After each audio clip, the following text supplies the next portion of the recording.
WoW's biggest selling point has always been their raids, but some are obviously better than others, which means some will be at the bottom by default. WoW doesn't really have universally hated raids, but it does have some that people didn't like as much as the others, which is what I'll be going over in this list. And at number 10, we have Wrath Naxxramas. Now, the whole reason this instance is on this list is because it's literally just a copy-paste job from vanilla WoW. Blizzard felt as if not enough people actually got to do Naxxramas when it was current content in vanilla WoW, so they thought it was the perfect raid to have as an intro raid for Wrath of the Lich King. And they were right about that. Very few people actually got to do Naxxramas in vanilla WoW because it was incredibly difficult and raiding skills on a whole were kind of low. However, the raid design was obviously around having 40 players. So when they put it in the game and they had a 25 player max, they had to nerf a lot of the encounters. The 4 Horsemen fight didn't require 8 tanks like it did in vanilla, and Instructor Razuvius didn't require a priest for mind control, and a few other things. Basically, Wrath of the Lich King Naxx was kind of easy compared to its vanilla counterpart, and the whole instance was cleared in less than a day after it was first attempted, or all of 3 days after the launch of the expansion. Although the reason it was cleared so fast is probably the reason why classic servers have their bosses cleared so fast, and that was because a lot of people already done the instance in the past and kinda knew what to do already. And figuring out new boss fights is usually what eats up a lot of time and progression. However, Blizzard was right about people not having experienced the place before. So for a lot of people, they had a great time being able to actually do Naxxramas. So it's not hated or anything, just in the bottom 10 of the raids. And at number 9, we have Mogu'shan Vaults. Mogu'shan Vaults was one of the 3 raids that was released at the launch of Mist of Pandaria, and was also the first one to be cleared. Now, the raid instance itself had you raiding a vault in order to get to an ancient Titan artifact, which the Thunder King used in order to build his armies. And there's nothing really bad about the raid, it's just none of the bosses are really standout encounters. Some of them look really cool, Elegon especially, but the final boss is basically a twin-style ad fight, where the tanks and melee DPS have a neat mechanic of dodging abilities, while everyone else just control ads the whole time. Generally, a fight which involves a lot of ad killing are not very well liked. Although Mogu'shan Vaults is just simply forgettable, and definitely doesn't have very much negative sentiment. And at number 8, we have the Crucible of Storms in BFA. This was a 2-boss mini-raid after Battle for Dazar lore, which is surprisingly very well liked in the competitive mythic raiding community. And that's because its final boss, Unat, was just like one of the hardest raid bosses of all time. This raid was incredibly difficult, and also incredibly purple.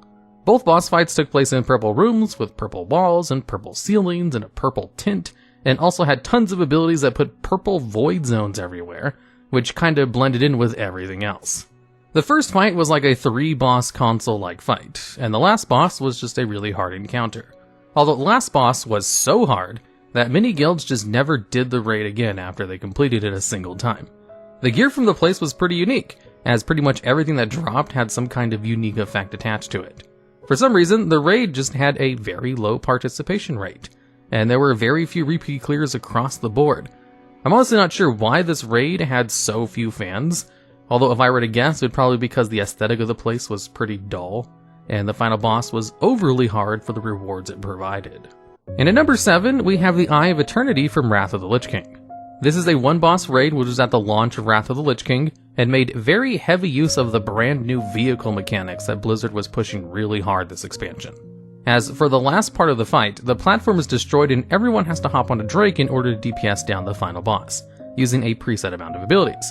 There were abilities that allowed you to tank, heal, and DPS, and all players got access to all abilities. So if you wanted, you could have a healer be the tank for the final portion, and a tank be a healer or DPS, although generally you would just stick to your normal roles. Now, part of the problems with this raid are the fact that the first phase required a lot of movement and constant healing, so there were only a couple of healer classes that could comfortably heal the place, when gear itself was kind of low and unavailable. And also, you had to learn how to use the vehicle mechanics mid-fight, and since this was kind of a new thing at the time, this 1-boss raid was actually pretty difficult for a lot of pug groups. And people were more willing to pug the entirety of Naxxramas than do Eye of Eternity.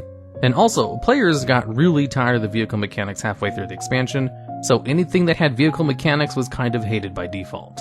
And at number 6, we have the Throne of Four Winds from Cataclysm. This is a short 2-boss raid added with the launch of Cataclysm, which had its final boss completed by a pretty funny, unique method, where they literally left 7 of the raid members outside the boss room.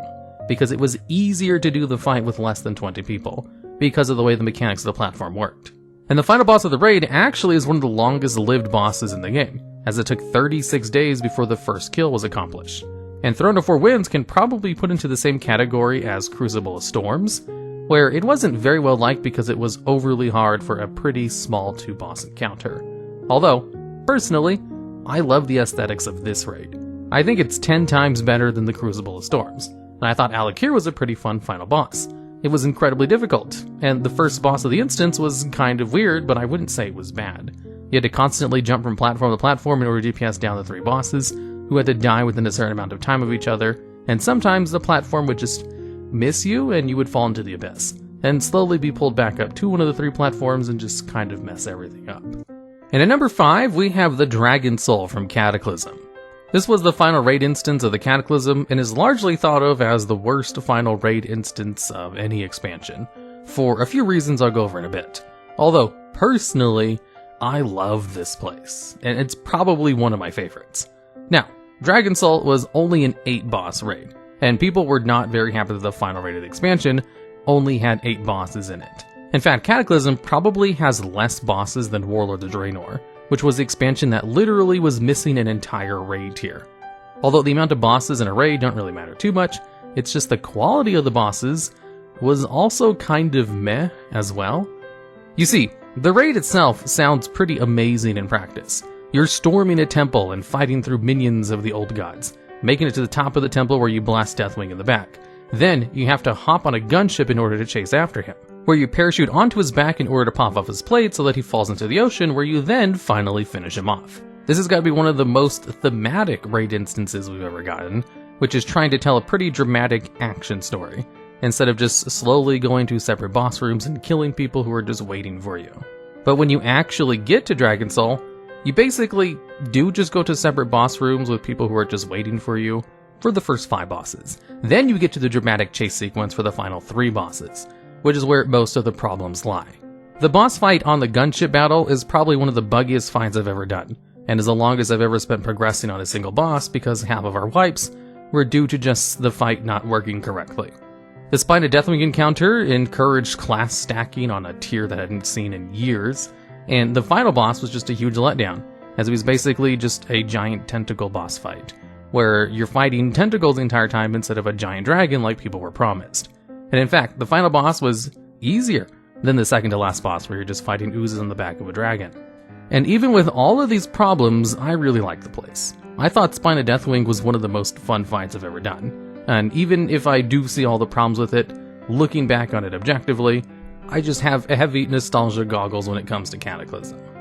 And at number 4, we have the Ruby Sanctum from Wrath of the Lich King. This was a 1-boss raid released after ICC, and was kind of released as a filler raid, in order to better hold people over for the new expansion, which was taking a long time to come out, as the end of Wrath of the Lich King was the first time WoW had a long content drought, which became the standard after the fact. But since this was the first time, Blizzard tried to throw the players a bone and gave them a quick 1-boss raid. However, players didn't really like it. A lot of people felt as if it cheapened the final expansion and end boss, i.e. the Lich King, if this random dragon nobody ever heard of was now the final boss of the expansion. And the raid and boss itself wasn't particularly difficult or a pushover. I thought it was perfectly fine when I did it back in the day. Honestly, I don't really agree with a lot of the complaints that were thrown at the Ruby Sanctum. I personally would love it if they did more 1-raid bosses like this, especially during a content drought. Although, because people freaked out so much about the Ruby Sanctum, they never tried to really have a filler raid tier like this ever again. And it's also one of the people's least favorite raids because of that, even if the raid itself was perfectly fine. Again, WoW doesn't really have bad raids, just one's not as good as others. And at number 3, we have the Tomb of Sargeras from Legion. This was the 2nd raid tier of the Legion expansion, and the 4th raid release total from that time period. Tomb of Sargeras holds a distinction of being one of the hardest raids of all time, mainly because it has 2 of the hardest raid bosses of all time, the Avatar of Sargeras and Kil'jaeden. If you want to see what absolute monsters these 2 boss fights were, I highly suggest you just watch my video on the hardest raid bosses of all time, because I dedicate about 10 minutes to both of them. But, suffice to say, the difficulties of these bosses is not why this raid is not looked back on fondly. It's mainly because Tomb of Sargeras really went hand with the soak mechanics. You see, a soak mechanic is when a void zone is being put out in the raid, and you need players to go into that void zone in order to soak the damage. Otherwise it explodes and does much more damage to the rest of the raid. Now, WoW raids have had soak mechanics all the time, but for some reason they just doubled down on them in Tomb of Sargeras. And some raid fights would have soak mechanics within soak mechanics, and the final boss had a phase where you needed half the raid to go out and have someone soak. Otherwise the whole group would just wipe with a single person missed one of them. And because they were so unforgiving, it definitely increased the difficulty of the place on a whole. And some of the fights just had ridiculous personal accountability, which isn't a big problem for competitive players, but was definitely a problem for everyone else playing the game. Like the Maiden of Vigilance, for example, where she split the group arbitrarily with debuffs, where if you crossed someone in the raid who had the opposing debuff, it would just wipe the group. And she would routinely change this around, so you'd have to constantly swap to different sides of the room. There's also a bomb mechanic that goes up periodically, where you literally have to jump into a hole in order for the bomb to explode and send you back onto the platform. And of course, if you didn't jump into the hole, the bomb would just blow up the entire group. And if you jumped too early, then the bomb wouldn't push you up far enough in order to get back on the platform. And if you somehow didn't turn your character around, it wasn't going to push you back on the platform either. And if you jumped at the same time as another player, you'd both just kill each other by accident. And then there was another mechanic where you just play Pac-Man and have to run into balls which have the same color as a debuff. And if you collect the wrong color, then you blow up the group. Basically, all these mechanics are super easy for competitive players, but the amount of personal responsibility required for even the lower difficulties was just way too high. There were too many instant failed mechanics, and the final boss of the raid had one of the lowest participation rates out of any of the bosses from the entire expansion. And unlike Unat and Crucible of Storms, you can't really blame most of that on the expansion itself being unpopular, because Legion was one of the most well-liked expansions in recent history. Tomb of Sargeras was just really hard, and Blizzard immediately backtracked on a lot of the mechanic decisions they made for this raid. And don't layer personal responsibility raid wipe mechanics on top of each other one-on-one, like they did with half of the bosses in Tomb of Sargeras. And at number 2, we have the Trial of the Crusader. This was a short 5-boss raid, which all took place in one room, and had absolutely no trash to fight. And it's also the raid which introduced the first iteration of the normal and heroic modes. And this whole raid is just kind of a perfect storm of things just kind of going wrong, that makes a lot of people look back on it very unfavorably. For one, it kind of has the same problem as the Ruby Sanctum, where it cuts a popular raid short, as it was released right after Ulduar and before ICC, two of the most popular raids of all time. And the gear from the raid was better than what you can get in Ulduar, so it incentivized people to no longer run that place, which was doubly so by the fact that Trial of the Crusader had 4 different lockouts. You could do the place on 10-man normal, 10-man heroic, 25-man normal, and 25-man heroic all in the same week, which meant you could get gear from all 4 versions of the place. And again, since the gear was better than what you got from Ulduar, many people were running the same raid 4 times each week, which all took place in one small little room, which really hampered people's opinion on the place on a whole, even if the raid bosses themselves were perfectly acceptable. Well, except for faction champions. That one is kind of divisive. It's either one of the most unique raid fights of all time, or one of the worst, as it's kind of a mishmash of a PvP/PvE type fight, where it encourages you to use crowd control abilities. And since people were clearing the place 4 times a week, they were not super happy that one of the fights was unconventional, and required them to do the raid differently than normal.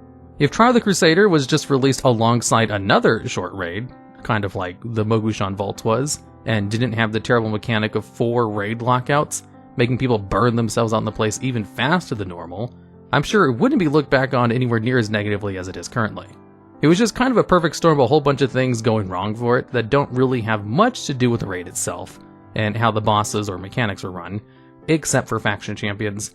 That fight doesn't really help its case very much. And since Trial of the Crusader was also sandwiched between 2 of the most popular raids of all time, it's being heavily compared to the best, which makes it seem even lower on the scale that much more. And at number 1, we have the Battle for Mount Hyjal. This was a raid in the Burning Crusade, which is generally thought of as one of the worst raids in the game, and very few people defend it, like they might do with every other raid I've listed on this list. Where even I quite enjoyed some of the raids I talked about here. There's very few people who actually enjoyed the Battle for Mount Hyjal, because what the raid was waiting around for ads to spawn, so the raid would allow you to kill the ads slowly before the next wave could come in.